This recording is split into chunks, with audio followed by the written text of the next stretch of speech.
Hello दोस्तों, कैसे हैं आप लोग। आशा करता हूं आप लोग अच्छे होंगे, स्वस्थ होंगे, मस्त होंगे और अच्छे ढंग से पढ़ाई कर रहे होंगे। दोस्तों आज के इस वीडियो में हम लोग क्लास 10 सोशल साइंस का टॉप क्वेश्चन को देखेंगे फ्रेंड्स, जो आपके बोर्ड परीक्षा के लिए अत्यंत महत्वपूर्ण है। तो दोस्तों वीडियो को बिल्कुल भी स्किप मत कीजिएगा, वीडियो को पूरा अंत तक देखिएगा, ताकि दोस्तों अगर आपके एग्जाम में यहाँ से प्रश्न आता है तो वह प्रश्न आपसे छूट ना सके। ठीक है, तो चलिए वीडियो को स्टार्ट करते हैं। फर्स्ट क्वेश्चन देखिए दोस्तों, स्वतंत्रता, समानता एवं बंधुत्व का नारा किस क्रांति की देन है। रूसी क्रांति, अमेरिकी क्रांति, फ्रांसीसी क्रांति या फिर भारतीय क्रांति। तो जो इसका करेक्ट आंसर हो जाएगा दोस्तों वो है आपका फ्रांसीसी क्रांति। ठीक है, ऑप्शन नंबर ख इसका करेक्ट आंसर है। नेक्स्ट क्वेश्चन देखिए, बिस्मार्क जर्मनी का प्रथम चांसलर कब बना। 1871 ईस्वी में, 1875 ईस्वी में, 1890 ईस्वी में, 1881 ईस्वी में। ये दोस्तों बहुत ही इंपॉर्टेंट सवाल है, तो इसको आपको निश्चित ही याद रखना है। ठीक है, क्योंकि ये क्वेश्चन आपका 2023 में निश्चित ही पूछा जाएगा। तो जो इसका करेक्ट आंसर हो जाएगा वो है आपका 1871। ठीक है, ऑप्शन नंबर का इसका करेक्ट आंसर है। नेक्स्ट क्वेश्चन देखिए, मनुष्य स्वतंत्र पैदा हुआ है किंतु वह सर्वत्र बंधनों में जकड़ा हुआ है। यह कथन किस दार्शनिक का है। दिद्रो, वाल्टेयर, मॉन्टेस्क्यू या फिर रूसो। तो इसका करेक्ट आंसर जो है दोस्तों वो है आपका ऑप्शन नंबर गा। ठीक है, रूसो। अपना ऑप्शन नंबर गा दोस्तों आपका बिल्कुल करेक्ट आंसर है। ठीक है, ये जो कथन है वो आपका रूसो का कथन है। नेक्स्ट क्वेश्चन देखिए, किसके कल्पनादर्श यूटोपिया में एक आदर्श समाज की कल्पना की गई। Mazzini, Napoleon, Frederick सरियुक, Karl Caspar. तो जो इसका करेक्ट आंसर हो जाएगा दोस्तों वो है आपका ऑप्शन नंबर घ, फ्रेडरिक सरियुक के द्वारा यह कल्पना की गई थी। ठीक है, नेक्स्ट क्वेश्चन देखिए, यंग इटली की स्थापना किसने की। रूसो, मैथ्सनी, लेनिन या फिर वाल्टेयर। ये भी दोस्तों बहुत ही इंपॉर्टेंट सवाल है, तो इसका करेक्ट आंसर हो जाएगा मैथ्सनी। ठीक है, ऑप्शन नंबर ख इसका करेक्ट आंसर है। अगला क्वेश्चन देखिए, असहयोग आंदोलन की समाप्ति किस घटना से हुई थी। ठीक है, असहयोग आंदोलन की समाप्ति किस घटना से हुई थी। तो जो इसका करेक्ट आंसर हो जाएगा वो आपका चौरी चौरा हिंसात्मक घटना। ठीक है, ऑप्शन नंबर ग इसका करेक्ट आंसर है ये। और ये जो घटना हुई थी दोस्तों वह 5 फरवरी, ठीक है, 5 फरवरी 1922 को यह घटना हुई थी, चौरी चौरा हिंसात्मक घटना। और जो असहयोग आंदोलन की शुरुआत हुई थी दोस्तों वह 1920 में हुई थी। और यह जो आंदोलन है दोस्तों यह आपका महात्मा गांधी के द्वारा शुरू किया गया था, असहयोग आंदोलन। ठीक है, 1920 में शुरू हुआ था दोस्तों और 1922 तक चला था। ठीक है, 5 फरवरी 1922 तक चला था।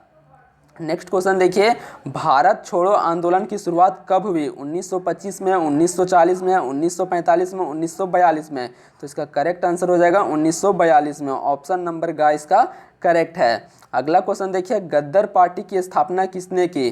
तो जो इसका करेक्ट आंसर हो जाएगा दोस्तों वह आपका है ऑप्शन नंबर ख। ठीक है, लाला हरदयाल के द्वारा गद्दर पार्टी की स्थापना की गई थी। नेक्स्ट क्वेश्चन देखिए, स्वदेशी आंदोलन की प्रेरणा से भारत माता की छवि को किसने चित्रित किया।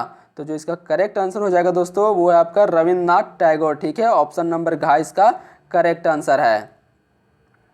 अगला क्वेश्चन देखिए फ्रेंड्स, 10वां नंबर, खुदाई। ठीक है, खुदाई खिदमतगार की स्थापना किसने की। ठीक है, खुदाई खिदमतगार की स्थापना किसने की। तो इसका करेक्ट आंसर हो जाएगा ऑप्शन नंबर ग, अब्दुल गफ्फार खान। ठीक है, इसका जो स्थापना किया गया था दोस्तों अब्दुल गफ्फार खान के द्वारा किया गया था। नेक्स्ट क्वेश्चन देखिए, इनमें से कौन सा नवीनीकरणीय संसाधन नहीं है। नवीनीकरणीय मतलब दोस्तों जिसका उपयोग बार बार उपयोग किया जा सकता है उसको नवीनीकरणीय संसाधन कहा जाता है। ठीक है, तो देखिए यहाँ पे ऑप्शन दिया हुआ है आपका 4 ऑप्शन, जल संसाधन, पवन, सौर ऊर्जा, कोयला। तो इसका करेक्ट आंसर हो जाएगा कोयला। ठीक है, ये जो कोयला है दोस्तों वो आपका नवीनीकरणीय संसाधन नहीं है। ठीक है, इसका एक बार उपयोग करके दोबारा उपयोग नहीं किया जा सकता है। अगला क्वेश्चन देखिए, कितने किलोमीटर के बाद किसी देश का महासागरीय संसाधन पर अधिकार नहीं है। ठीक है, कितने किलोमीटर के बाद किसी देश का महासागरीय संसाधन पर अधिकार नहीं है। तो इसका करेक्ट आंसर हो जाएगा दोस्तों 200 किलोमीटर के बाद। ठीक है, ऑप्शन नंबर ग इसका करेक्ट आंसर है। नेक्स्ट प्रश्न देखिए फ्रेंड्स, भारत के कुल क्षेत्रफल में कितने प्रतिशत क्षेत्र पर पठारी भाग है। ठीक है, 43%, 27%, 40% या फिर 30%। तो इसका करेक्ट आंसर हो जाएगा ऑप्शन नंबर खास 27%। ठीक है, 27% पर आपका पठारी भाग है। अगला क्वेश्चन देखिए, मृदा अपरदन का कौन सा कारण नहीं है। जल, वायु, वन, हिम। तो इसका करेक्ट आंसर हो जाएगा ऑप्शन नंबर ग, हिम। ठीक है, ऑप्शन नंबर ग इसका सही आंसर है। अगला क्वेश्चन देखिए, भारत में उपलब्ध स्तनधारियों में से कितने प्रतिशत को लुप्त होने का खतरा है? 10%, 20%, 30%, 40%। ये दोस्तों बहुत ही इंपॉर्टेंट सवाल है, तो इसका करेक्ट आंसर जो है दोस्तों वो है आपका 20%। ठीक है, ऑप्शन नंबर ख इसका सही आंसर है।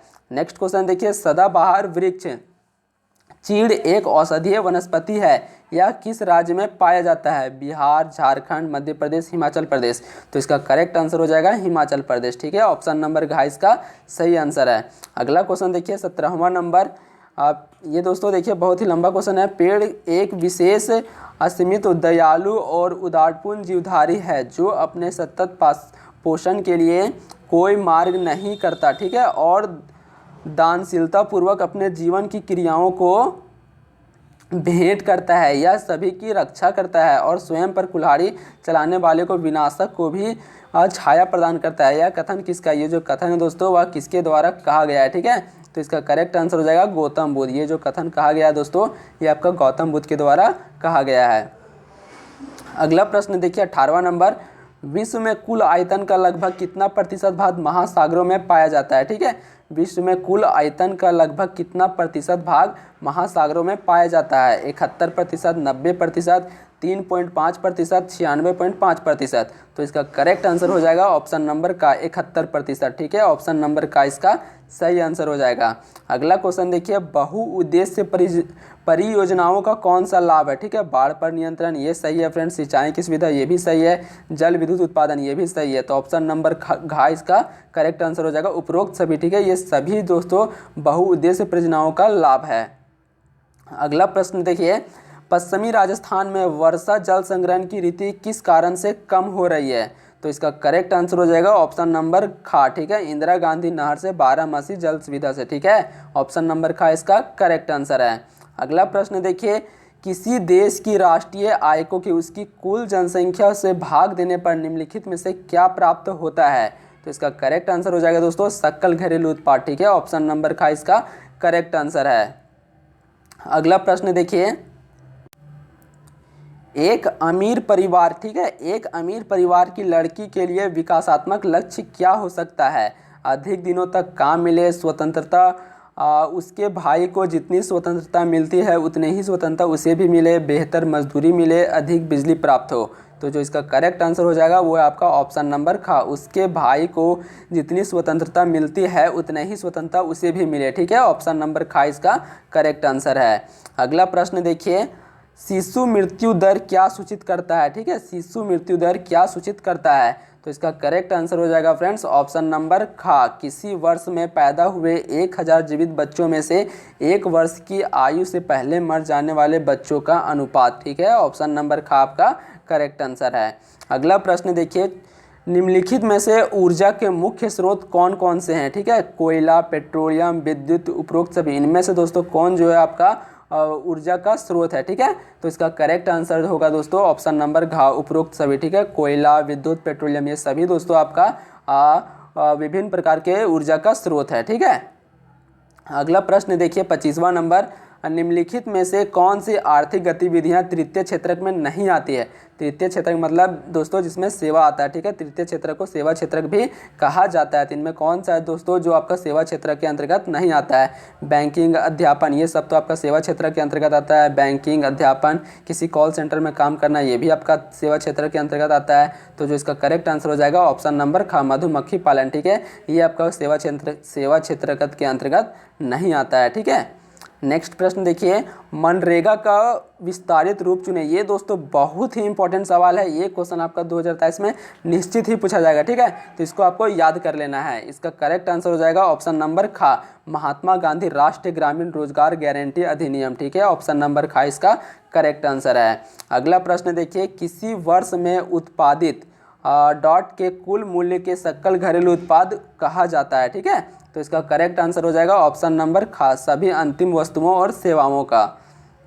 अगला प्रश्न देखिए 28वां नंबर, सलमा एक सरकारी अस्पताल में नर्स का कार्य करती है। सलमा किस क्षेत्र की गतिविधि में संलग्न है? देखिए दोस्तों जो सलमा है वह सरकारी अस्पताल में एक नर्स का कार्य कर रही है, मतलब ये इसको अच्छी छुट्टियां मिल रही है दोस्तों, अच्छी छुट्टी मिल रही है, अच्छी वेतन मिल रही है, ठीक है, अच्छी नौकरी मिल रही है। तो ये सब जो आते हैं दोस्तों आपका संगठित क्षेत्रगत के अंतर्गत आते हैं, ठीक है, संगठित क्षेत्र। तो इसका आंसर जो हो जाएगा वो आपका संगठित क्षेत्र, ऑप्शन नंबर का इसका करेक्ट आंसर है। और इसका उल्टा हो जाएगा दोस्तों असंगठित क्षेत्र, जिसमें अच्छी छुट्टियां नहीं मिलती है, नौकरी अच्छी नहीं मिलती है, वेतन भी अच्छे नहीं मिलते हैं, ठीक है। ये सब जो है दोस्तों आपका असंगठित क्षेत्रगत के अंतर्गत आते हैं।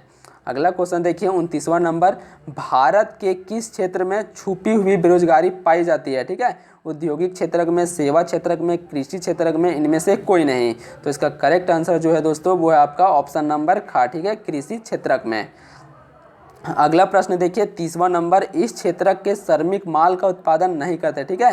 किस क्षेत्र के श्रमिक दोस्तों माल का उत्पादन नहीं करते हैं? तो इसका करेक्ट आंसर हो जाएगा तृतीय क्षेत्र, ठीक है। तृतीय क्षेत्र जो है दोस्तों इसमें माल का उत्पादन नहीं किया जाता है, इसमें सेवा इसे तृतीय क्षेत्र को सेवा क्षेत्र कहा जाता है, ठीक है। इसमें सेवा आता है, जैसे बैंकिंग हो गया, अध्यापन हो गया, ठीक है। ये सब आपका हो गया तृतीय क्षेत्र में। बाकी हो गया आपका दोस्तों प्राथमिक, द्वितीय, ये सब क्षेत्रों में आपका माल का उत्पादन किया जाता है, ठीक है।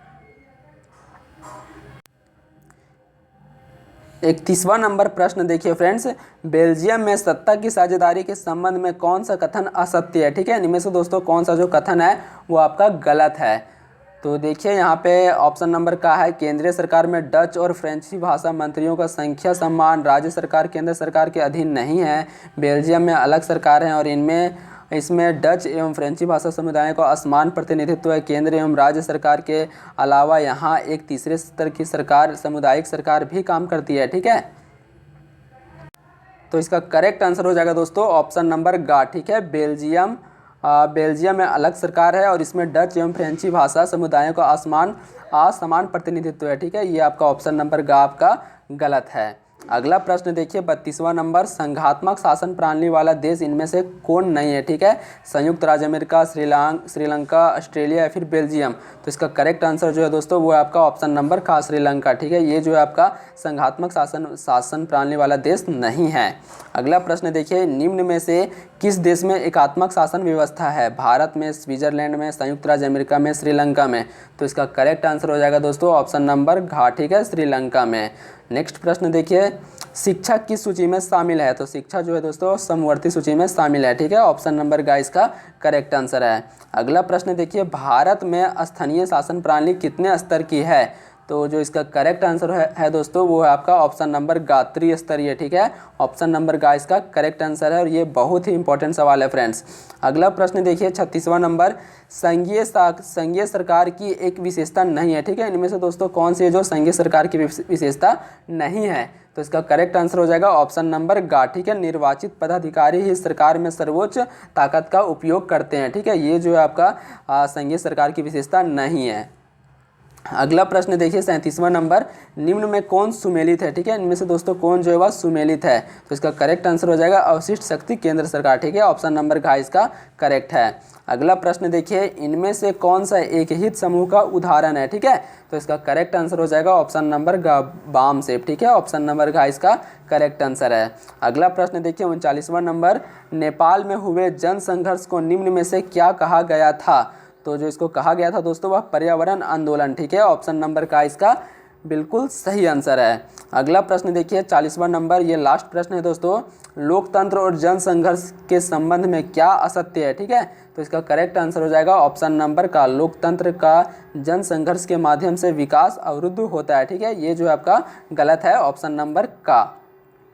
दोस्तों अगर वीडियो अच्छी लगी हो तो चैनल को ज़्यादा से ज़्यादा लाइक करें, सब्सक्राइब करें, कमेंट करें। मिलते हैं दोस्तों नेक्स्ट वीडियो में, तब तक के लिए जय हिंद, जय भारत।